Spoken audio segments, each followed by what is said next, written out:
Yo, what's up? Welcome back to the Haunted Basement Studio. And in this comic book review, we are going to be doing Red Sonja Empire of the Dam, issue number 3. And was this one as good as the first two issues? Well, you're going to have to stay tuned to find out. So, in the beginning of this issue, Red Sonja and Luna find themselves in a sandstorm as they're searching for the Lost Valley. Up ahead, they see three figures, and as they get closer, they notice it's an old man and a guy and a woman. Red Sonja asks if Luna can do anything since she is a mage, and she says, I have just a trick. And she does some magic trick, and a big old dome goes around them so the sandstorm can't penetrate them. They're telling them that they are too weak and they're hungry and they need food. And Red Sonja doesn't understand, like, didn't you pack significantly enough for your journey? They said, yes, we did, but we were robbed right before the storm. And Red Sonja says, damn, that's some bad luck. Red Sonja asks, where are you heading? And he says, to my childhood home where I want to die. It is beyond the sea, near a valley few have known. And now Luna and Red Sonja look at each other with suspicion in their eyes. She says, well, I carry little food with me, but here is some that you can have. And as they start to eat, she introduces herself as Red Sonja, and this is Luna. What are your names? And the young strapping fellow says his name is Lucas, and this is my sister Polly.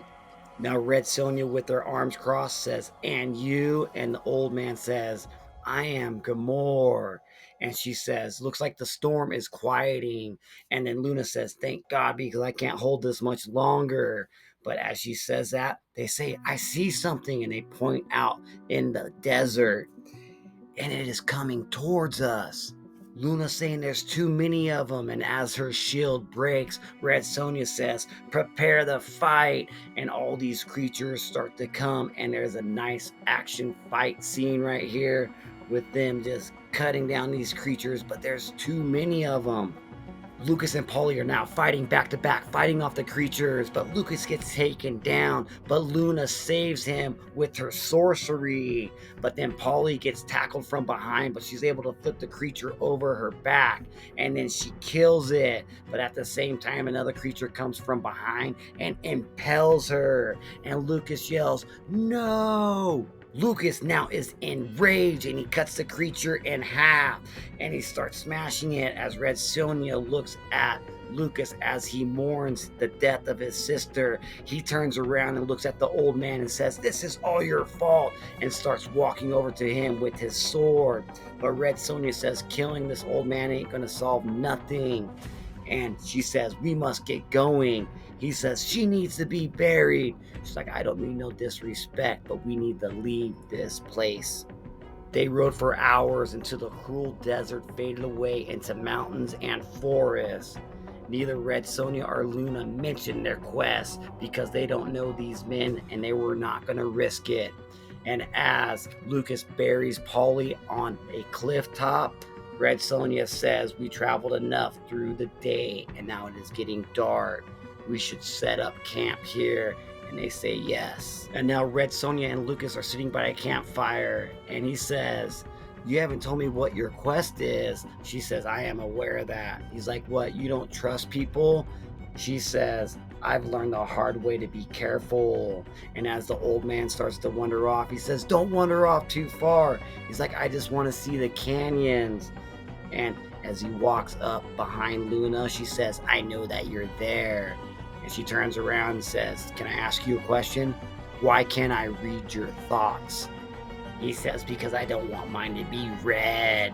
And then he walks up to Luna and pushes her off the cliff, and she starts to fall. End of the issue. That was Red Sonja, Empire of the Dam, issue number 3, written by Steve Niles with art by Alessanbro Amurso. And I love how this book goes by so fast. Big panels, great storytelling through visuals, through the art. And Steve Niles doesn't have to really say that much, but you totally get it. I'm still enjoying the hell out of this series. I'm going to give this one, I didn't kind of like the ending there, but I think our sorcery, our mage, Luna, will be back in issue number 4, man. She's got to be able to fly or give herself some protection spell from falling. I don't know. Definitely left me on a cliffhanger. So I'm still going to give this one an 8 out of 10. Still loving it. Still can't wait to see where it's going to go.